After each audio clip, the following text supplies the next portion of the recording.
Saya mau lawan manusia siapa yang hormat? Keluarkan anak saya mayat, keluarkan dari rumah sakit tentara. Kau mau cari hal sama saya? Keluarkan!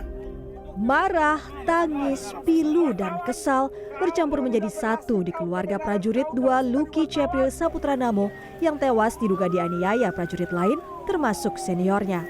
Luki menghembuskan napas terakhir pada Rabu 6 Agustus pukul 10.30 waktu Indonesia Tengah setelah menjalani perawatan intensif selama 4 hari di RSUD Airamo Nakegeo, Nusa Tenggara Timur. Prada Luki baru 2 bulan menjadi anggota TNI setelah bergabung dengan TNI Angkatan Darat di Mei 2025. Ia ditugaskan di Batalion Teritorial Pembangunan 834 Wakangamere, Kabupaten Nakegeo, Nusa Tenggara Timur. Hingga Senin 11 Agustus, 20 tersangka menjalani penahanan dan pemeriksaan oleh Denpom 9 Udayana di Subdenpom 911 ND. Yang menarik, salah satu tersangka adalah perwira TNI Angkatan Darat. Luki, Papa minta maaf Luki. Papa berdosa Luki. Sama anak yang kelu Luki. Luki sama anak yang kelu.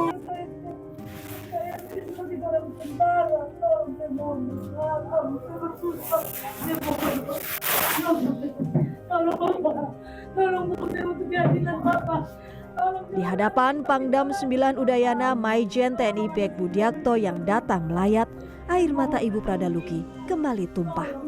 Ibu Prada Luki masih tidak rela kehilangan buah hatinya.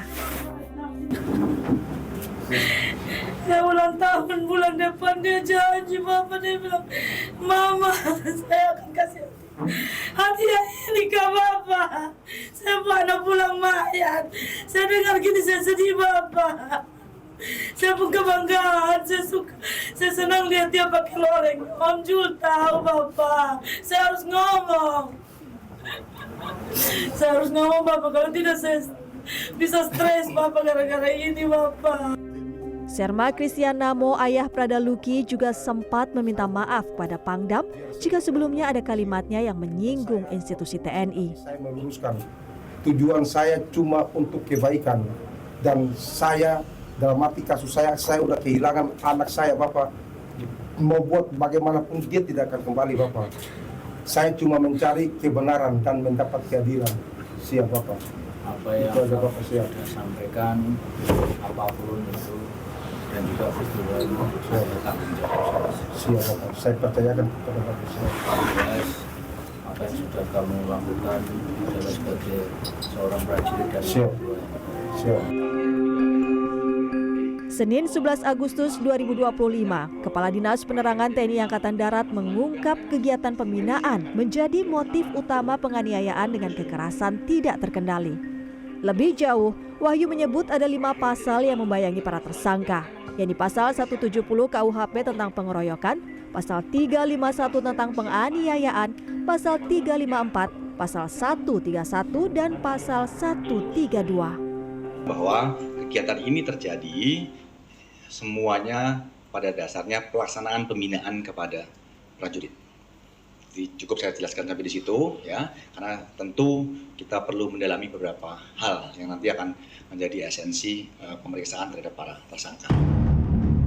Pembinaan untuk yang satu ini adalah sepakat untuk para senior, para komandan untuk bisa menggembleng anggotanya menjadi TNI yang kuat secara fisik, cerdas mental, bahkan terengginas memegang senjata.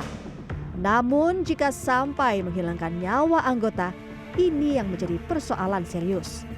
Apa yang terjadi di kasus yang di Prada, di yang Luki misalnya, itu kan adalah salah satu gunung es ya. Jadi, dan sebenarnya ada banyak kejadian seperti itu. Dan ternyata gitu ya, walaupun militer itu sudah dijaga ketat oleh hukum 24 jam gitu, dan 7 hari, ternyata masih tetap banyak pelanggaran. Artinya apa? Artinya memang kultur kekerasan itu masih belum putus sampai sekarang. Undang-undang yang ada belum bisa kemudian membuat jera. Di lain pihak, kasus ini juga mengundang perhatian Ketua DPR RI. Puan Maharani mendesak Tentara Nasional Indonesia untuk melakukan evaluasi terkait tewasnya Prada Luki. Puan mendorong pelaku penganiayaan terhadap Prada Luki dihukum secara adil dan memberikan efek jera. Ditemukan 20 tersangka, ya tentu saja harus diproses secara adil dan diproses dengan baik apa yang menjadi penyebab dan bagaimana nantinya harus diberikan hukuman jera yang sebaik-baiknya. Kasus ini juga mendapat perhatian warga di Jakarta. Apa kata warga tentang kasus viral ini? Ya, karena setahu saya apalagi militer pasti mereka punya pendidikan sendiri atau batasan-batasan tertentu yang mereka anggap itu mana pendidikan, mana bullying seperti itu. Menurut saya yang namanya kekerasan dimanapun ya nggak layak ya, nggak pantas. Sebaiknya bukan dengan kekerasan. Kalau ketegasan iya gitu, tapi kan ketegasan tidak identik dengan kekerasan. Kasar lainnya mungkin fisik itu juga penting, tapi mungkin di kemiliteran itu ada beberapa aspek yang kita nggak tahu nih mereka sebenarnya seberapa keras sama anak-anak. Akhirnya air mata orang tua Prada Luki harusnya menjadi pengingat bahaya kekerasan tidak terkendali bisa terjadi kapan, dimanapun, dan oleh siapapun. Berbakti terhadap Ibu Pertiwi bisa dilakukan dengan banyak cara. Namun yang pasti, kemanusiaan harus yang paling mengemuka. Keluarga Prada Luki masih terus mencari keadilan atas kematian anaknya. Dan disinilah kuncinya, revisi Undang-Undang Peradilan Militer bukan untuk membatasi ruang gerak para prajurit, melainkan untuk memberikan keadilan bagi seluruh prajurit yang terkena kasus pidana. Dan sejatinya para prajurit TNI ini didesain atau dibentuk untuk membela bangsa dan melindungi rakyat, bukan menjadi sasaran tinju dari rekan sejawat. Irina Wardani, Fajar Bolivia, Jakarta.